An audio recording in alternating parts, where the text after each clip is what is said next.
Sal-ġimgħa 26 ta' frar il-Partit Laburista se jkun eleġġa d-deputat mexxej għall-affarijiet tal-partit ġdid. Id-data kienet maqbula fl-laqgħa tal-Eżekuttiv Nazzjonali tal-Partit Laburista li matula kienet approvata b'mod unanimu mozzjoni biex l-elezzjoni tinfetaħ ukoll għal membri parlamentari tal-Partit Laburista. Dan għax sal-lum deputat parlamentari ma setax jikkontesta għal din il-kariga.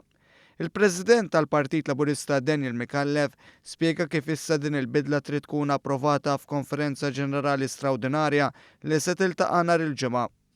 Waqt din il-konferenza, ovvjament se jkollna żewġ mozzjonijiet, se jkollna mozzjoni ta' proċedura peress li inti għandek sitwazzjoni li l-istatut tal-Partit Laburista ma jikkejterjax għalija, allura aħna titressaq mozzjoni ta' proċedura li tiddiskuti l-konferenza, mbagħad ikun hemm diskussjoni u l-approvazzjoni jiddependi għal liema deċiżjoni naslu, u mbagħad għandek il-mozzjoni ta' emenda li ser tkun qiegħda temenda proprju l-artiklu li jirregola l-eliġibilità tad-deputat mexxej għall-affarijiet tal-partit salum il-ġurnata.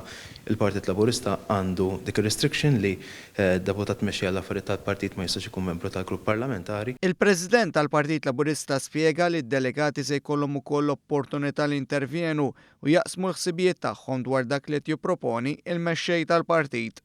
Issa mbagħad inti għandek il-perjodu tan-nomini, minnu interessat se jkun qed jissottometti in-nomina tiegħu jew tagħha, mbagħad għandek proċess bejn meta jalqu n-nomini sa meta ssir l-elezzjoni fejn il-kontestanti jkunu jistgħu wkoll jiltaqgħu mad-delegati tal-Partit Laburista li fl-aħħar mill-aħħar ikunu huma li bil-vot tagħhom jeleġġu id-deputat mexxej għall-affarijiet tal-partit il-ġdid tal-partit jew ġdida tal-Partit Laburista.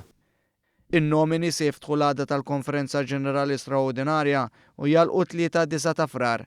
L-elezzjoni ssir il-ħamis 25 ta' frar u f'każ ta' bżonn ta' tieni round issir l-għada. Id-deputat mexxej ġdid jidħol fil-kariga meta jirreżenja l-Avukat Tony Abela li kien nominat għall-Qorti Ewropea tal-Awdituri. Abela mistenni indirizza l-Konferenza Ġenerali Straordinarja tal-ġimgħa. Bil-Prim Ministru Joseph Muscat ikun il-kelliem ewlieni tal-istess konferenza.